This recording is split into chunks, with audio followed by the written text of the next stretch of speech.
கல்லூரி மாணவர்களுக்கு 2000 கோடி ரூபாயில் வெற்றி மடிக்கணினி வழங்கும் திட்டம். 277 கோடியில் 11ஆம் வகுப்பு படிக்கும் மாணவர்களுக்கு ஹெல்மெட், குடிநீர் பாட்டில் வைக்கும் வசதிகள் கொண்ட சைக்கிள் வழங்கப்படும் என்றும் அறிவிப்பு.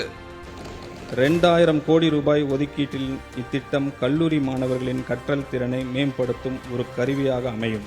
11ஆம் வகுப்பு பயிலும் சுமார் 5.32 லட்சம் ஜென்சி இளம் தலைமுறை மாணவர்களுக்கு 277 கோடி ரூபாய் மதிப்பீடில் ஹெல்மெட் மற்றும் வாட்டர் பாட்டில் வசதிகளுடன் கூடிய நவீன பிராண்டட் சைக்கிள்ஸ் வழங்கப்பட உள்ளது.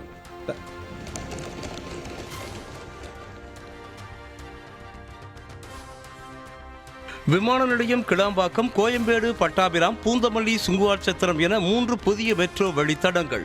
சென்னை மற்றும் புறநகர் பகுதிகளை இணைக்கும் 3 புதிய மெட்ரோ ரயில் வழித்தடங்களுக்கு பரிந்துரை. திமுக மற்றும் அதிமுக ஆட்சிக்கால திட்டங்களின் பெயர்கள் மாற்றப்படுவதாக பட்ஜெட்டில் அறிவிப்பு. வெற்றி மடிக்கணினி, வெற்றி திறன் பயிற்சி, வெற்றி வீடு, வெற்றி தொழில் முனைவோர் என மாற்றப்படுவதாக தகவல்.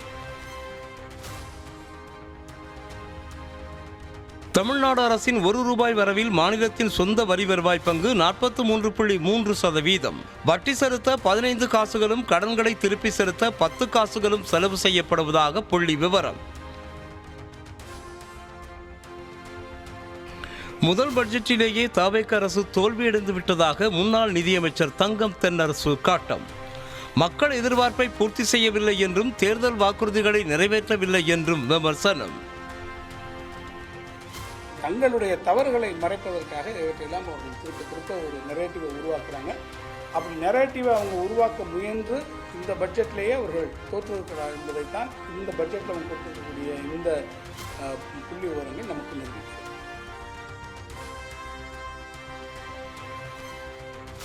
பட்ஜெட்டில் முக்கிய துறைகளுக்கு நிதி ஒதுக்கீட்டை குறைத்திருப்பது அரசு இயந்திரத்தை மழுங்கடிக்க செய்யும் முடிவு என நயினார் நாகேந்திரன் விமர்சனம். நிதி ஒதுக்கீட்டை குறைத்த போதும் கடன் தொகை அதிகரித்தது எப்படி என்றும் கேள்வி. தமிழக நிதிநிலை அறிக்கை பெரும் ஏமாற்றம் அளிப்பதாக நாம் தமிழர் கட்சி தலைமை ஒருங்கிணைப்பாளர் சீமான் கண்டனம். மாற்று பொருளாதார பெருக்கத்திற்கான நடவடிக்கைகள் எதுவும் இல்லை என்றும் விமர்சனம். தமிழ்நாட்டிற்கு வெளியேற்றப்படும் காவிரி நீரின் அளவை குறைத்தது கர்நாடகா.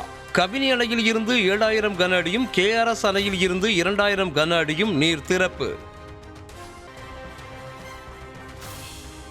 கோவை, தேனி, திருநெல்வேலி, நீலகிரி மாவட்டங்களில் இன்று கனமழை பெய்யும் என வானிலை மையம் தகவல். சென்னை, வேலூர், விழுப்புரம், திருச்சி, மதுரை உள்ளிட்ட 12 மாவட்டங்களில் மிதமான மழை பெய்ய வாய்ப்பு. சென்னையில் தொடர்ந்து 5வது நாளாக இரவு நேரத்தில் பலத்த மழை. ஆங்காங்கே மழைநீர் தேங்கியதால் சிரமமடைந்த வாகன ஓட்டிகள். சென்னை புறநகர் பகுதிகளில் இரவு நேரத்தில் வெளுத்து வாங்கிய கனமழை. அம்பத்தூர் சுற்றுவட்டார பகுதிகளில் பெய்த மழையால் வாகன ஓட்டிகள் அவதி.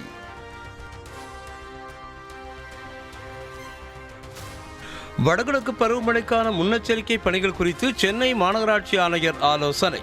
மழைநீர் வடிகால்வாய்களில் தூர்வாரும் பணிகளை துரிதப்படுத்த அதிகாரிகளுக்கு உத்தரவு.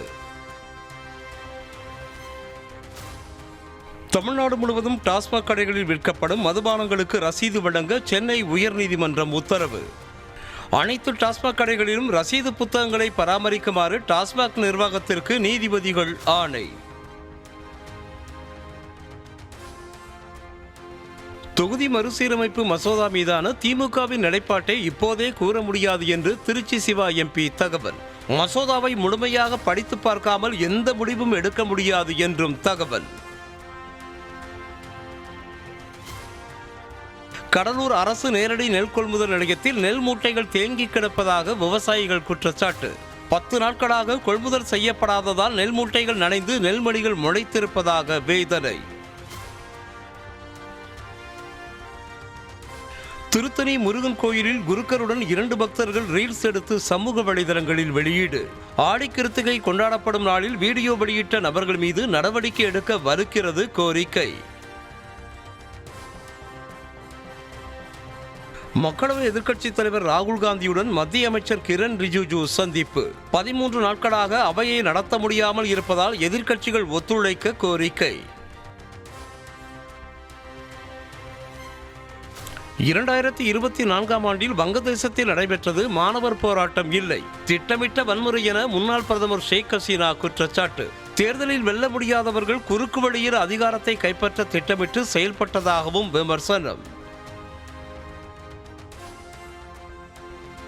வரும் டிசம்பர் மாதம் தான் வங்கதேசத்திற்கு திரும்ப இருப்பதாக ஷேக் ஹசீனா அறிவிப்பு. தனக்கு எது நேர்ந்தாலும் வங்கதேச மக்களோடு இருக்கப் போவதாக உருக்கம்.